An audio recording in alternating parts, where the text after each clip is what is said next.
All right, good day everyone. This is Jason Straight with PassCloud Virtual Group. We're here today for moving data to the cloud with Azure Data Factory, and our presenter is Simon Kingaby. Before we get going here today, I do have a couple announcements, so we'll just run through those real quick. So the first thing is that this virtual group is sponsored by Microsoft Azure. Microsoft Azure sponsors the group in hopes that folks will take a look at Azure when moving to their data platforms to the cloud.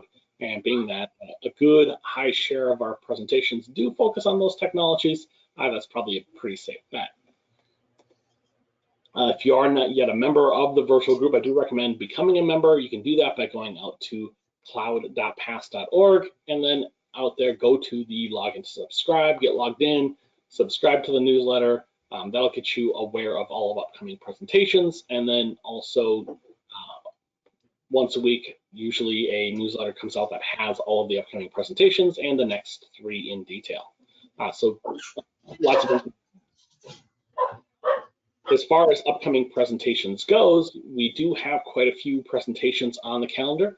We have almost 2 a week, every week through the end of January right now, except for those holiday weeks and during the Pass Summit. So there's lots of opportunities to learn more about data platforms and kind of figure out what you want to do and how you can get it built.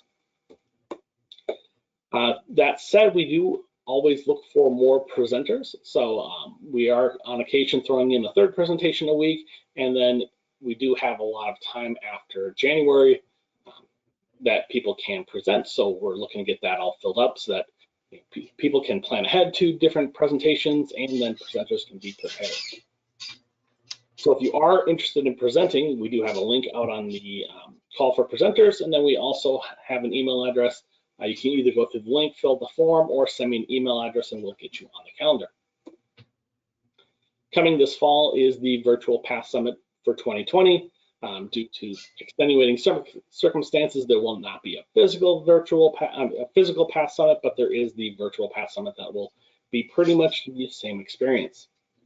If you have not yet registered, you can get a discount on that registration by using our discount code that's there on the screen.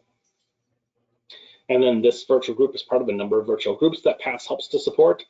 Do take a look at them. There's lots that focus on different areas, such as Global Spanish and Global Chinese for different cultural presentations. And then also there's different technology areas like PowerShell and looking at performance. So lots of different opportunities there to learn as well. I'm sure some of you will have some questions throughout the session, and if you do, please type them into the question panel, and at the end of the session, time permitting, we will go through those questions. And with that, those are our announcements for our session today. And so I'm going to hand things over to Simon for his presentation, Moving Data to the Cloud with Azure Data Factory.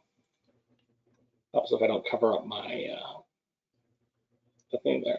How do I change presenter? There we go. I always keep forgetting how to do this. There we go. All right, Simon, you are now the presenter. Hello, everybody. Welcome to Moving Data to the Cloud with Azure Data Factory and display settings swap. There we go. Okay, that's my obligatory slide. A little bit about me is I've been moving data for my whole life, which is a long time, and got into Azure a few years ago and spent most of the time moving large quantities of data from a mainframe up to the cloud, and in particular into Azure SQL databases and what is now called Synapse Analytics, otherwise known as the Azure Data Warehouse. And so I've got a few things to show you, a couple of tricks I learned along the way, and one top secret thing that only Microsoft knows where it is, and I'm going to tell you where it is. So we're going to look at the copy activity, the very basic data factory flow, and then we're going to jump into how to secure those, how to use variables, how to, this is probably blocking your view. Is that better? Yeah, it's not blocking this. It wasn't? Okay, No. good. And the self-hosted integration runtime, which is how you get it on-premise data, uploading files to blob storage. And as you can see here, we'll be looking at ways to do that, and then looking at how to trigger Data Factory activities. So that's my slides. The rest is demo. All right. So Azure Data Factory. To be honest, I've never actually clicked these buttons except to find out that I don't do what they do, and I've always gone straight to the designer. And sorry, those might pop up from time to time. So we're going to go to pipelines, and we're going to go here to new pipeline, and the move and transform activities. This is where we can find the copy data. And the copy data is strictly for a particular data source. So I have one here called source, and I have one here called target, and that's it. That's a pipeline. If you want it to do something funky like truncate table, DBO, target table, before it actually runs the copy, then you can put that in the pre-copy script down here. And let's see. Yeah.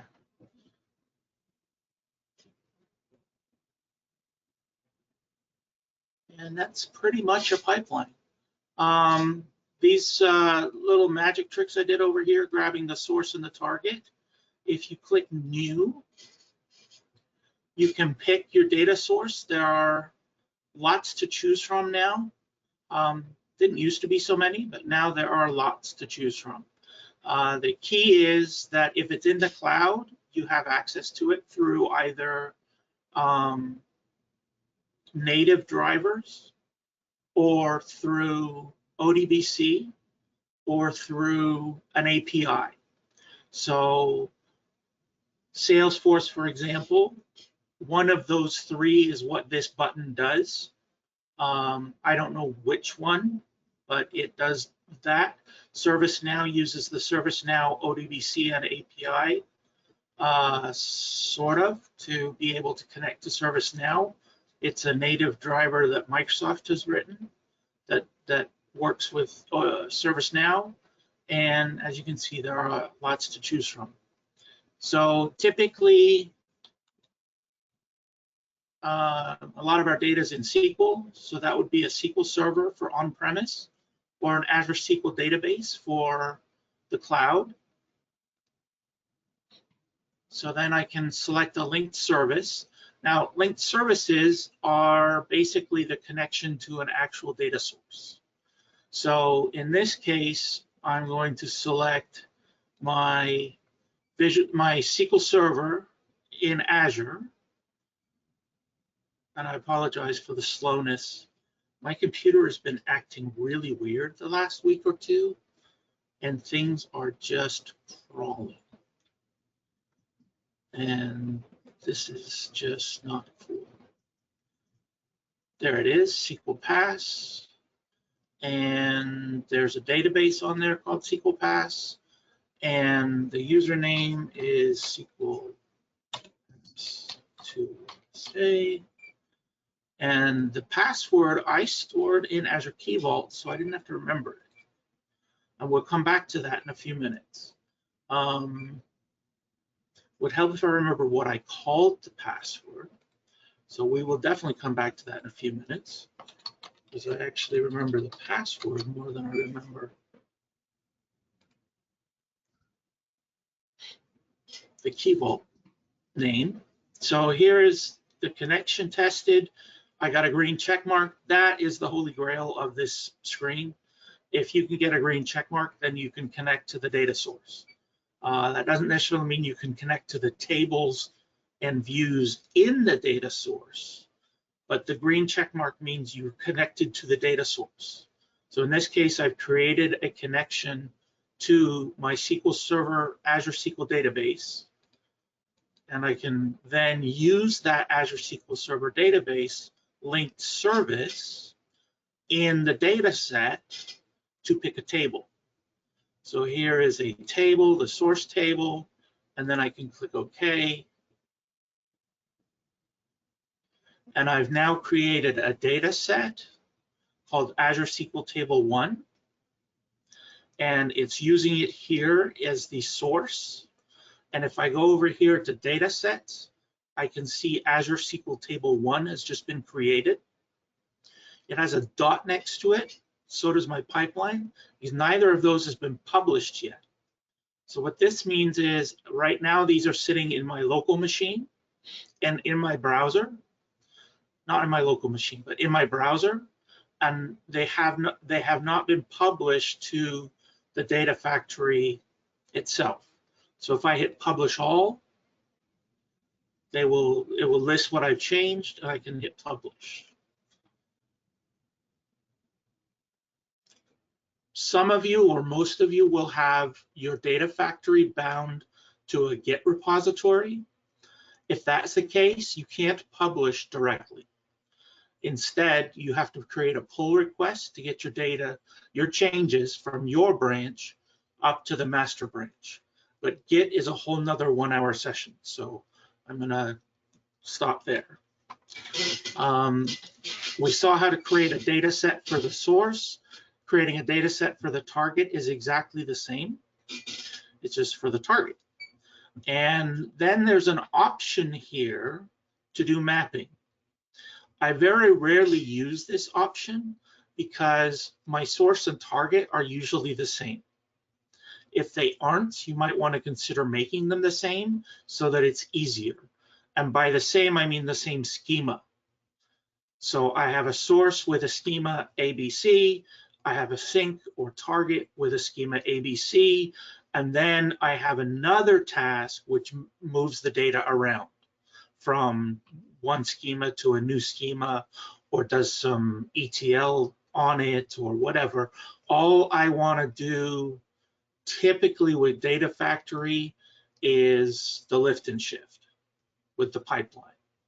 There's this new thing called data flows. It's new as in it's been there for 2 years.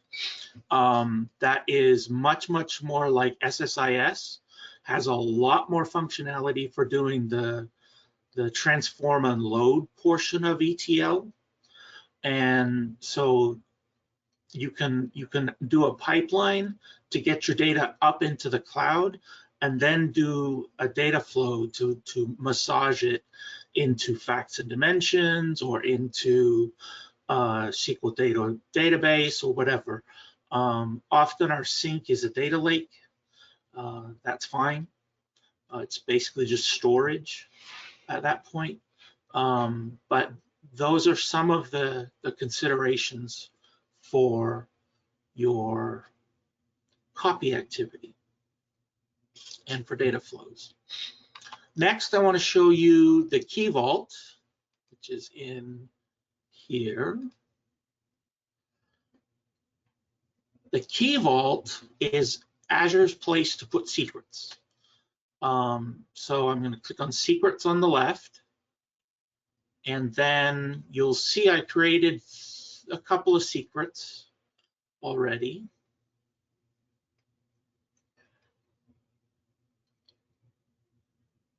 It's still loading.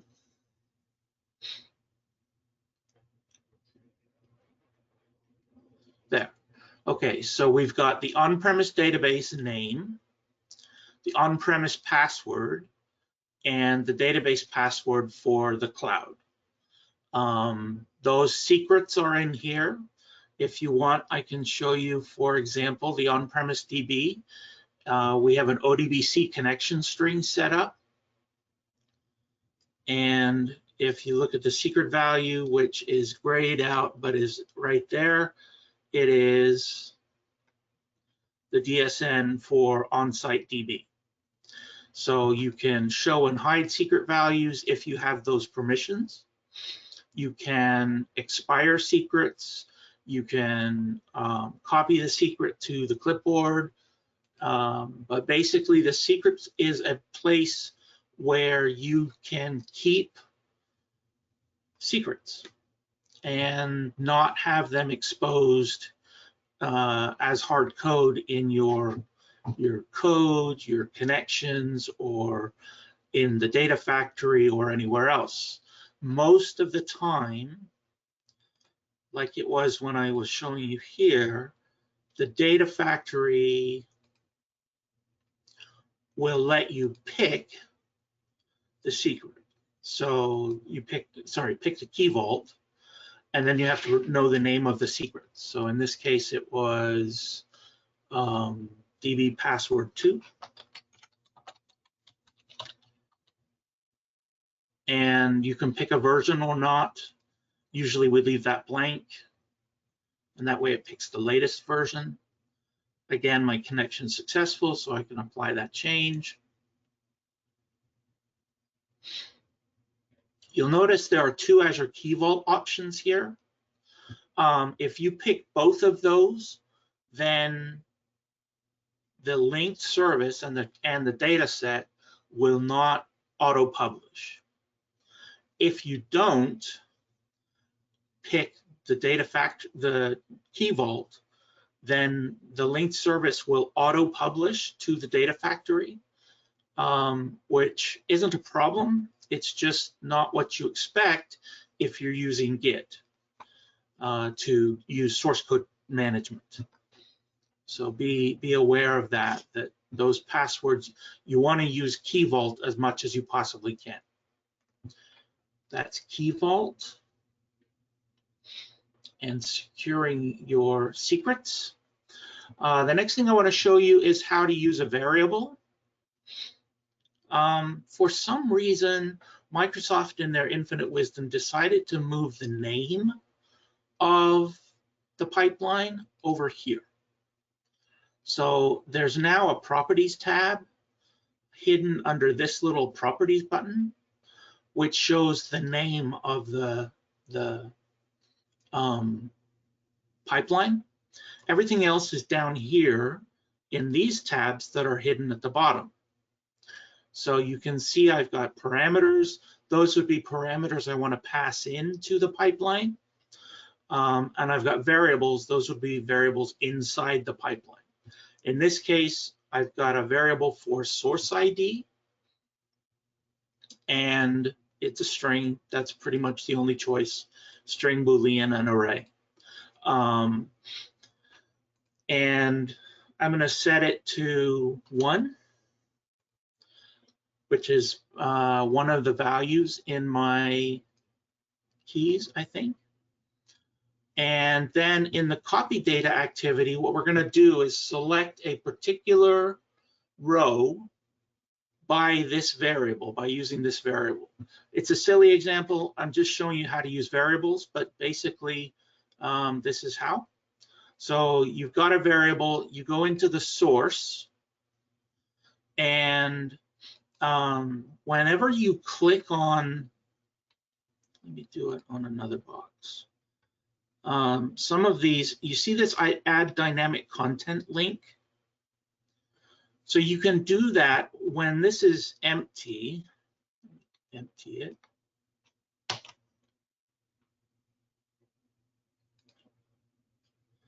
You see it's got an empty query box. So you could type in here, but as soon as you click in it, there's a link to add dynamic content.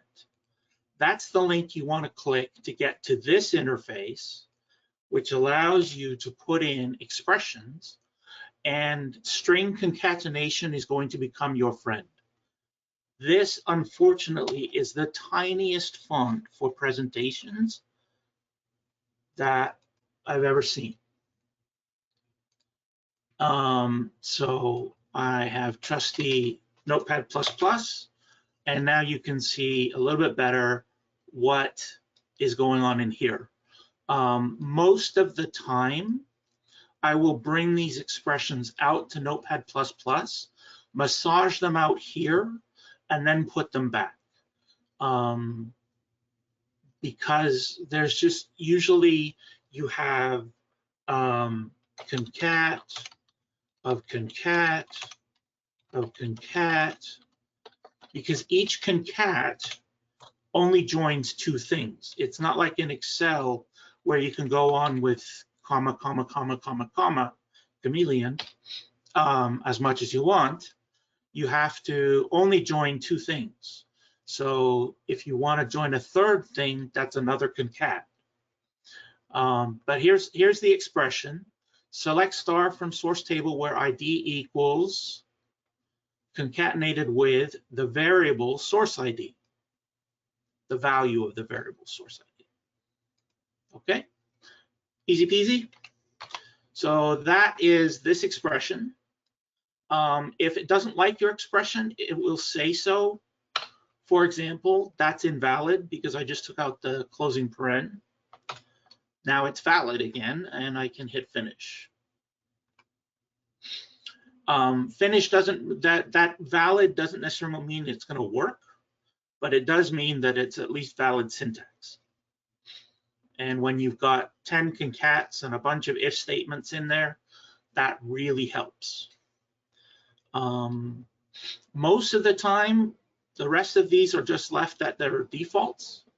But you can see I've got the source is now a query. It's this string.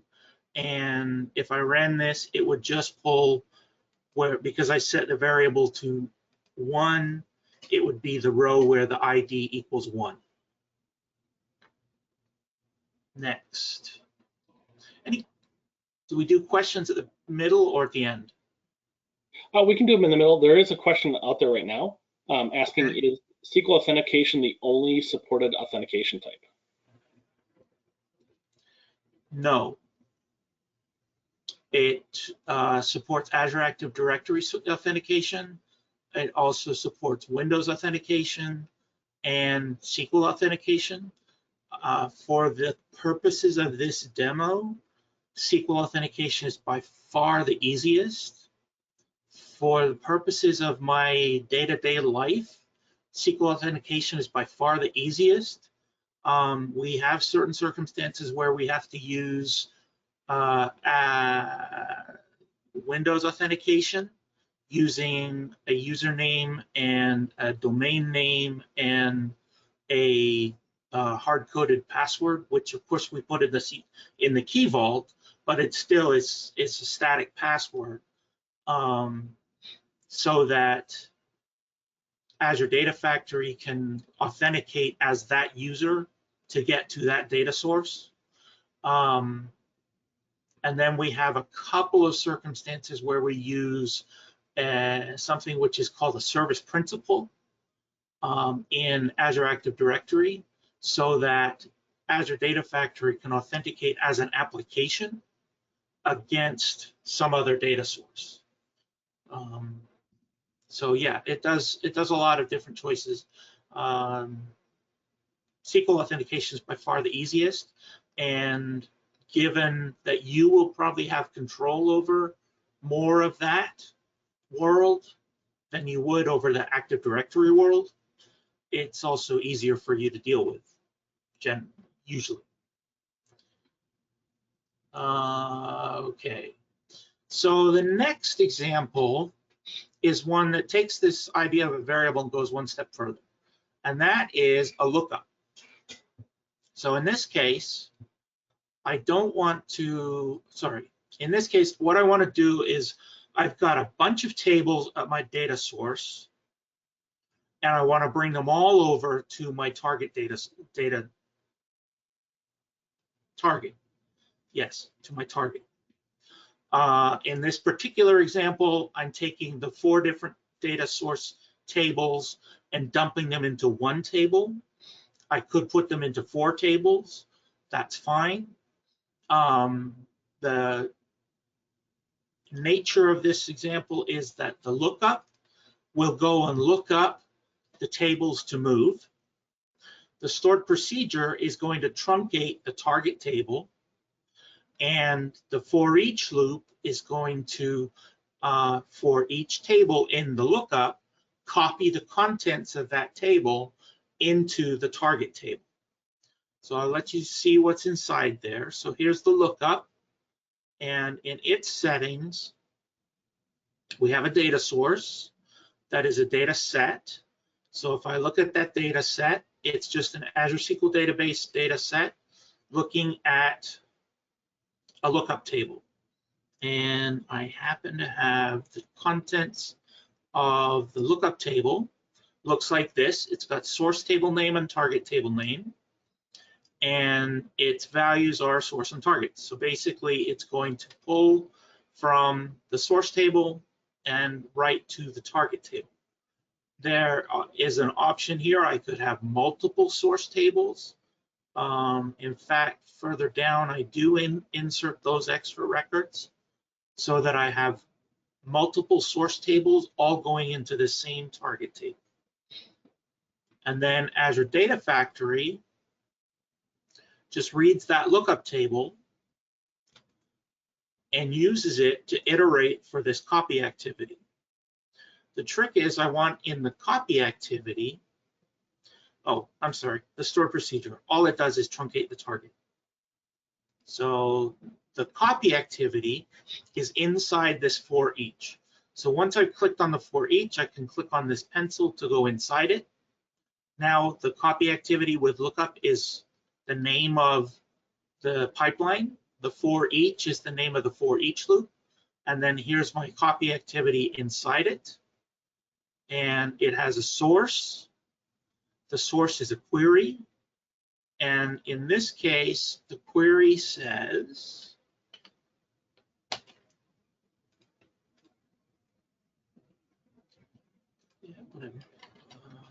this, excuse me. The query says, select star from at item with squiggly brackets around it. The item ends in regular parentheses, dot source table name. So the squiggly brackets here, or braces is their formal name,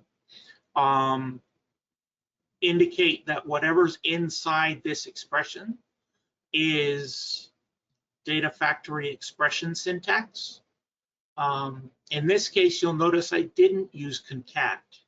I could have. The syntax for the concat would be something that said select star from,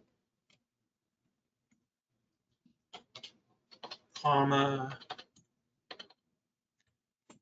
live coding.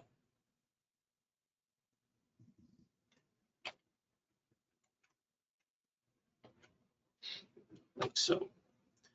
Notice the @ sign moves to the front of the expression. The quote marks that we use are single quotes because this is SQL-ish. So you can think of it that way. And there is no @ sign or curly braces because I'm not using it as an expression inside a literal. Instead, I'm doing string concatenation. So it's just item paren dot source table name, and then a closing paren for the concat. Either of these, line 7 or line 8, would be fine.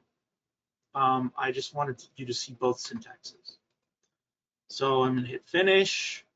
And for the sync, we need to make sure that the sync is also parameterized.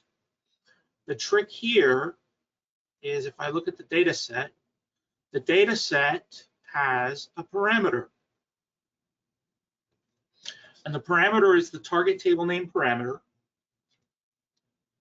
And that needs to be filled in by the data flow.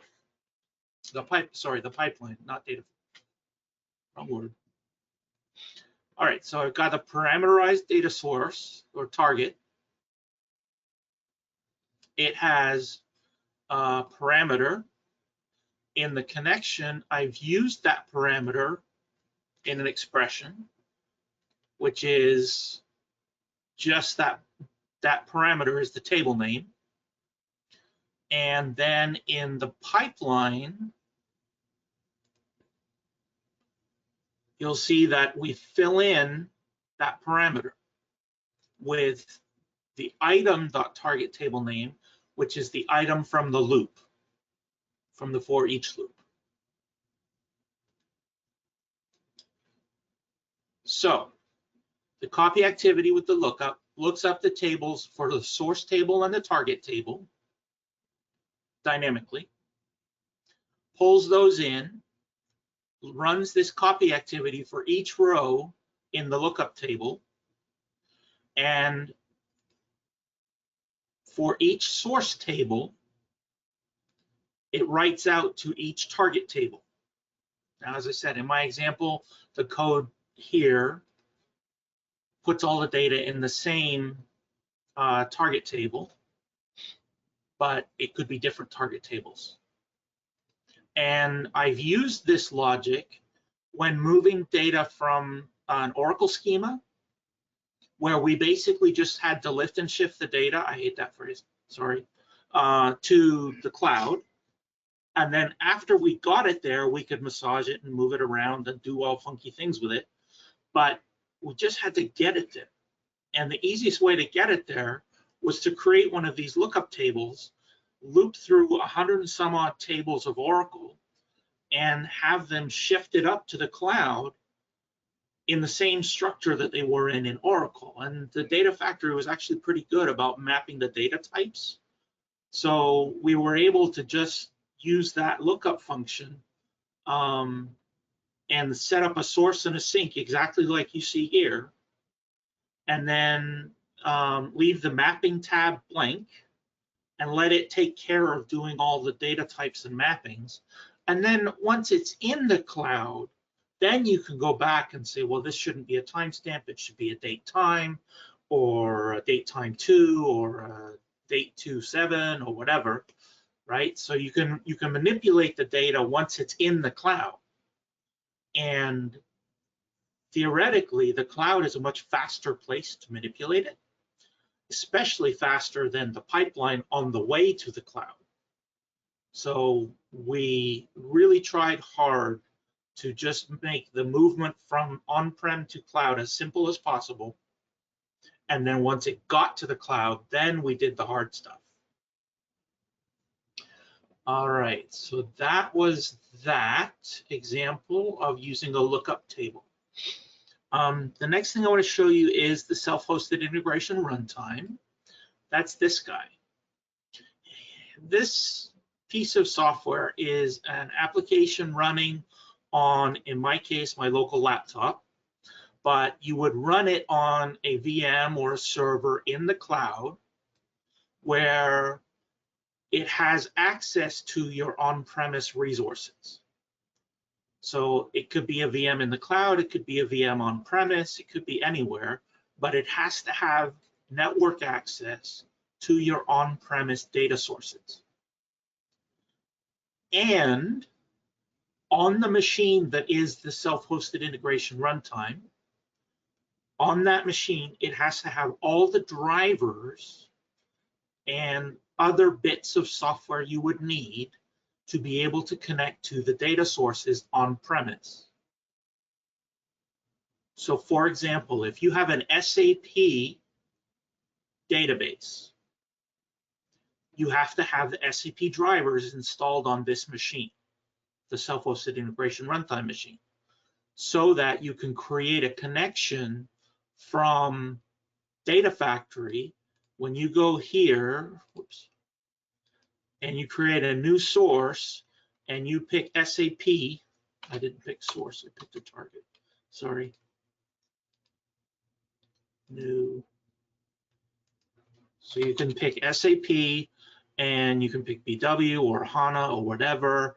And if you've got an on-premise SAP HANA machine, great, more power to you. But in order to connect to that, your on-premise SHIR, the self-hosted integration runtime, has to have the HANA drivers and the HANA ODBC setup so that you can connect through ODBC through this SAP HANA connection. Yeah. I don't know that it's actually using the ODBC connection, because SAP, it does something weird, but it definitely, you have to have that set up on this machine so that this will work. Yeah, so that's an example of using the self-hosted integration runtime. There is a little known secret. So in Azure, in the Data Factory, we click on this little toolbox or suitcase or whatever you call it, and there's integration runtimes here. There's always an auto-resolve integration runtime, and this on-prem SHIR is pointing at my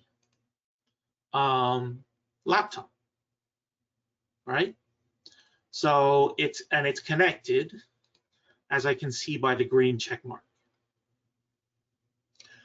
Let's say I wanted to create another Azure Data Factory, and I wanted to reuse my on-premise, where did it go? I closed it. Anyway, the on-premise SHIR.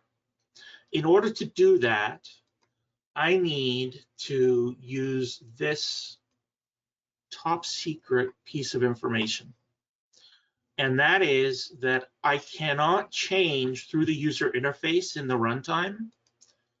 I cannot change the data factory that it's connected to. Let me try that again.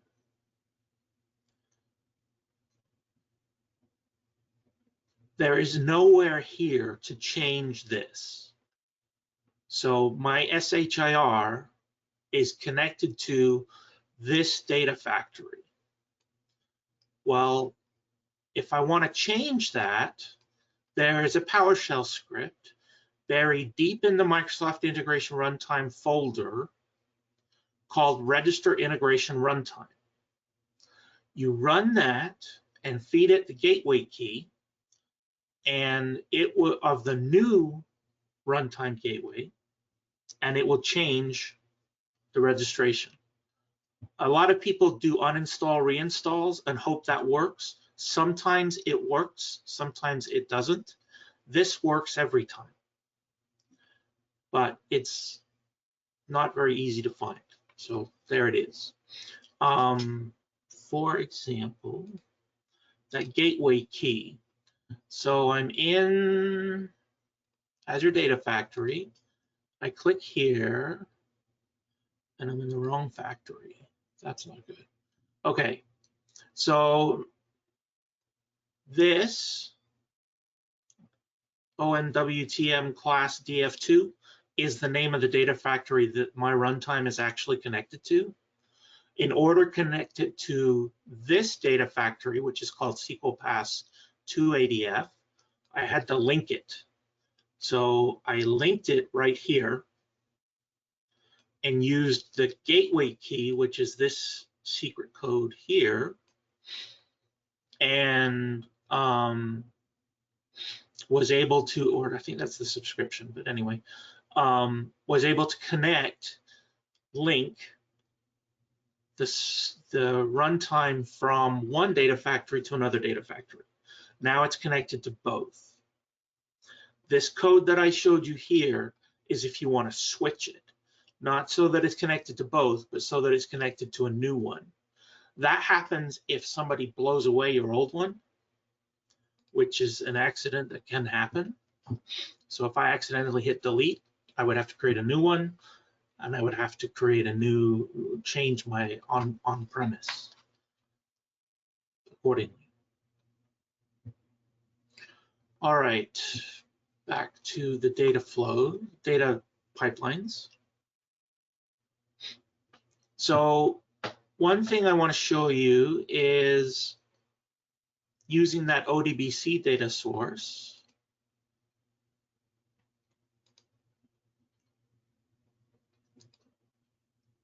So I have on-premise, I have a database, and it has the same source table, target table that we've been looking at in the cloud. I have the self-hosted integration runtime, and I've linked it to this data factory. So now I'm able to create a, oops, that's the Azure SQL database. That's not the one I wanted.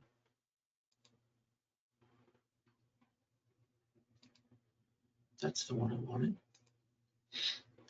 Using the on-prem, notice here I choose instead of the automatically resolved self-hosted integration runtime, I resolve to the on-premise one, using the SQL Vault, the Key Vault, sorry, to get my on-premise database connection string. And I'm using the Key Vault to get my password for this user ID. And if I did it right, it will eventually connect.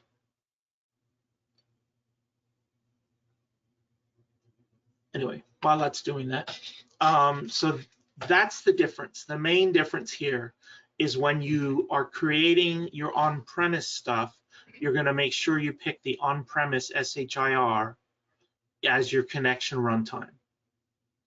The rest of this is basically the same for SQL in the cloud versus SQL on-prem.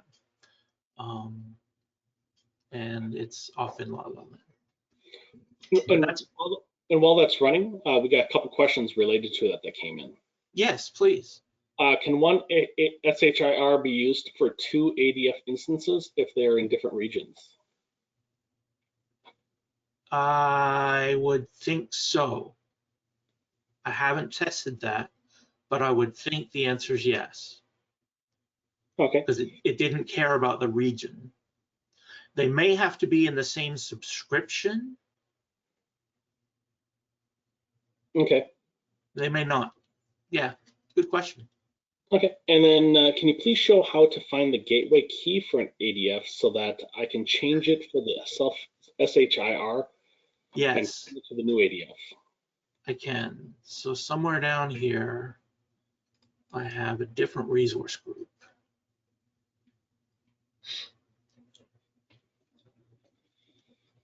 And in here,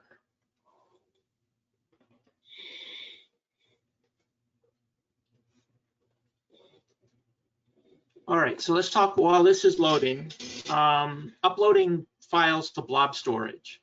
So once your data sets get over 10 to 50 million rows, Data Factory and just sucking them up through the self-hosted integration runtime, that becomes very, very slow. And so the way you want to deal with that is with files. And in particular, something that we call blob storage in Azure. It's basically just file storage in the cloud. Blobs are just big files, or any files really. And so you want to create a storage account. Where is it? Here it is. A storage account such as this. And in there, you're going to create a container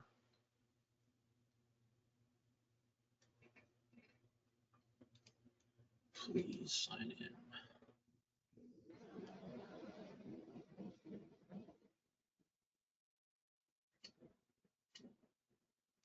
Yes, in there, you're going to create a container for your blobs. Then, I have too much stuff going on the machine here, sorry. Then, once you have a container for my blobs in your account, then you can upload files. So you can click upload, and this tool is called Microsoft Azure Storage Explorer. It's a free download. It's not as polished as perhaps some apps that Microsoft makes, like Word, but it is a fairly useful tool, and you can grab things like pictures of your cat. No, maybe not.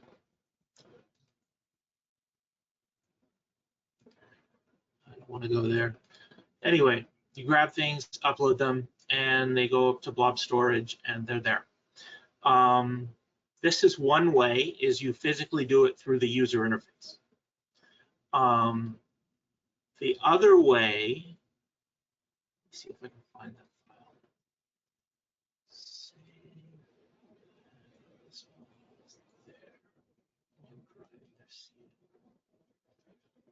I'm going to upload a file.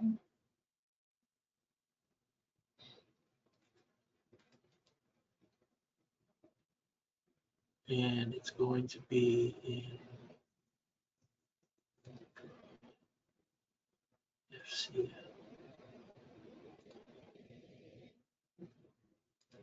All right, that's a little file, so it should upload fairly quickly. Down here, it's transferring it.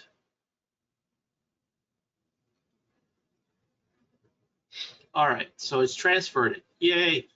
The point was, now I got this link over here that says copy the AZ copy command to the clipboard, which I could then bring over here to Notepad and see there is the AZ copy command to copy a file, fcm.txt, to blob storage. Overwrite to local blah, blah, blah, blah. All of the rest of this is not really relevant. What is important is now I have a command line command that is PowerShell that I can use to upload a whole bunch of files directly to blob storage. Just change the name of this, right? The rest is pretty much boilerplate.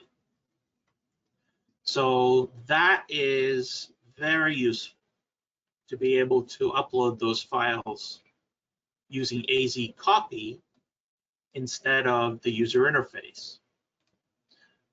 Now, somebody asked a very good question, which was, where do I find the gateway key? How much time? Okay, 12:47.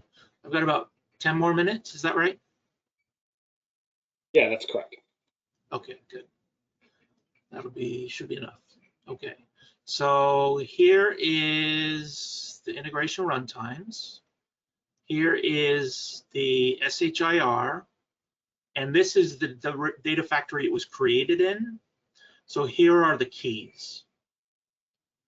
So the gateway key that I need is this IR at blah, blah, blah number. I've never had the download and install work. I always have to, no, sorry, the opposite. I've never had the express setup work. I tried clicking this link a bunch of times. Instead, I have to download the runtime and install it manually. That's fine.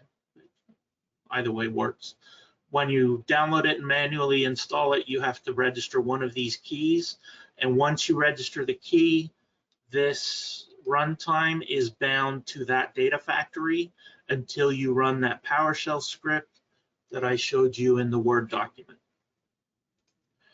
And that is the answer to that question. Is that question answered satisfactorily? Yeah, I think so. Okay, good. All right, I'm going to close that then and come back here. Yeah, that's the database. Okay. All right, so it's finally connected, and so I can hit apply. And now I have a link from the cloud to my on-prem data source. All right. So one of the challenges, once you've uploaded the files to blob storage, you've got to get them into a database. So there's a few ways you can do that. One is you can set up a copy pipeline, just like we did for the SQL data, only the source is going to be a text file. So if I go new, I can pick here Azure Blob Storage. It's going to be a delimited text file. In this case, it's a CSV. And I'm going to select Azure Blob Storage, which I previously set up. It's this linked service that points at that blob storage. Then I can pick a path. I want to go into My Blobs. And as long as you've done this once, then you have a file up there and you have something for this template to work with. Now you can see the file path is My Blobs. That's the container name. In there is a folder or directory, and then the file name. Well, I can parameterize any of those things after I create the data set in the first place. So in this case, the first row is a header row, so I'm going to check that box and then click OK.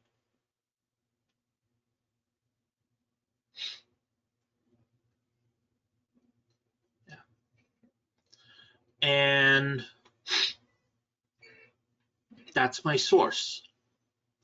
So I can also change this to a wildcard file path where the path is My Blobs, and I can search for a particular file or file names. I can also make it a list of files. So this will be one particular file found by file name, by wildcards, and this is a list of files, at which point I can do a for each file in the list, do something to it. So if I've uploaded 150 Oracle tables as delimited files, good luck, because they'll mess up the data somewhere.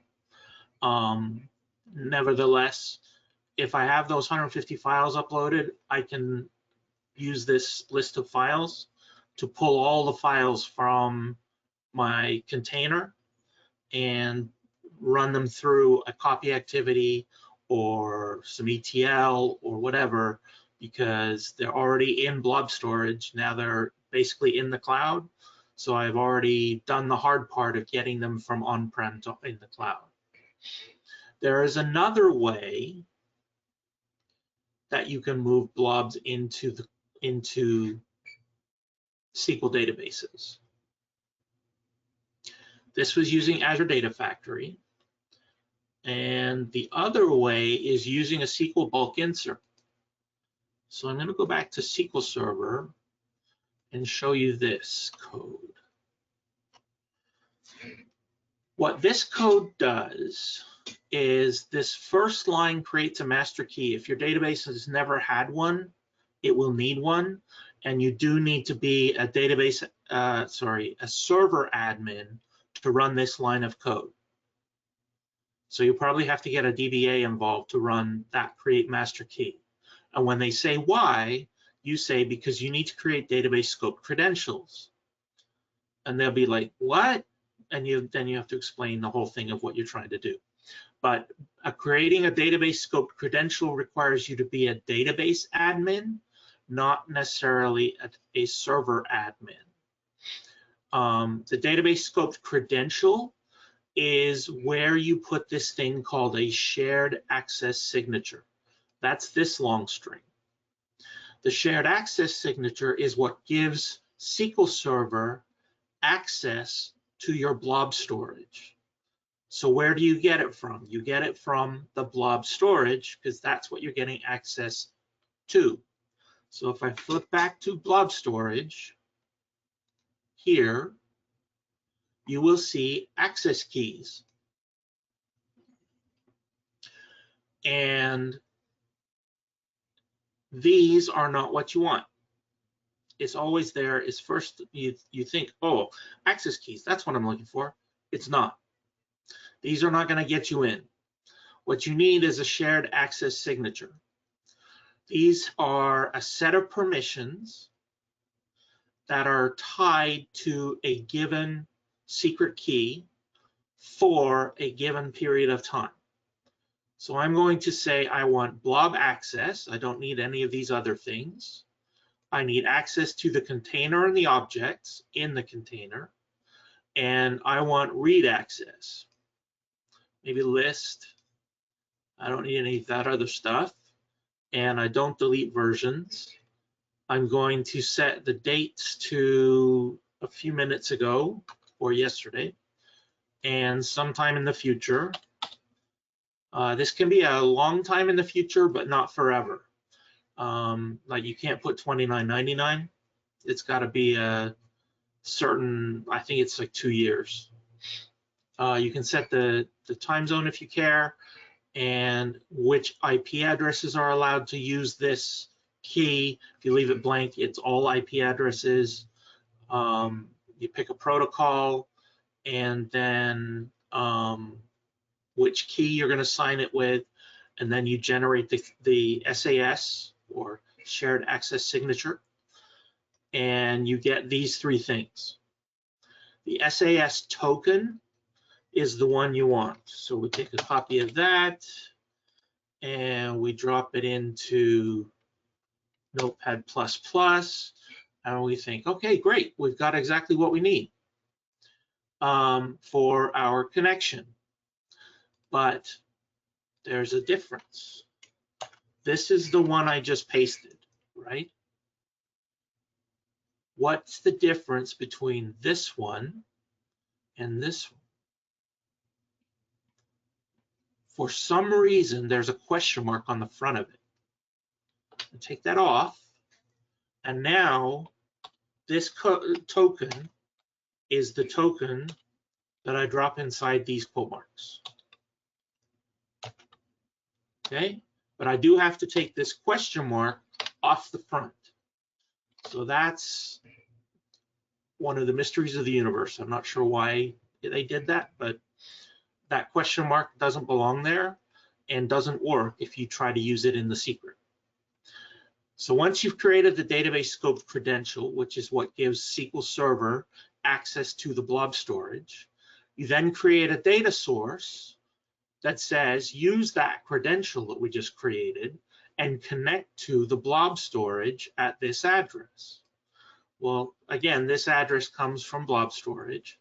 So we can go up to the overview and containers.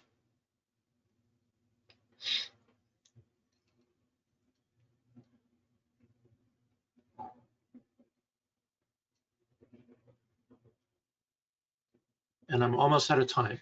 Any other questions? Yeah, there's a couple others here. One is, let me see here, I can find it. Where would you view set security settings for connections or data in transit? Data in transit is going to be secured by the pipeline that it's transiting over. So most of the time that's HTTPS or TLS, I think. I don't think it's anything fancier than that.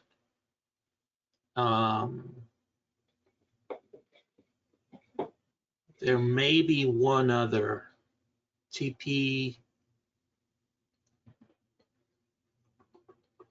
I know it's TCP/IP, but then there's one other too. Anyway, those are the stuff is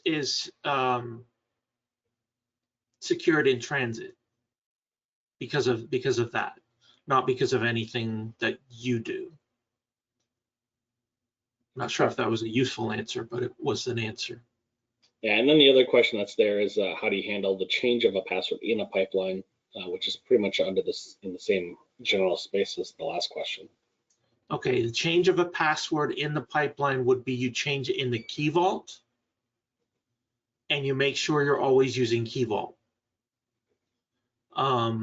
The other thing I wanted to just finish that example with is once you've created the external connection, you need to create a stored procedure that uses that connection to do a bulk insert. All of this code and all of the instructions that I was looking at are in a Word document and a PDF. I will make the PDF available to the group through the organizers. And thank you very much. I hope it was useful, and I hope you have a great day. Excellent. Thank you very much. And thank you everyone for attending here today. Hope everyone got as much out of it as I did. And thank you for attending. And with that, I'm going to close things out. And thank you once again. Yeah. Do I just email that to you? Yeah, email it to me and then I can get it posted. Okay, thank you. Excellent. All right. All right. Everyone have a great rest of your day. Bye, everybody.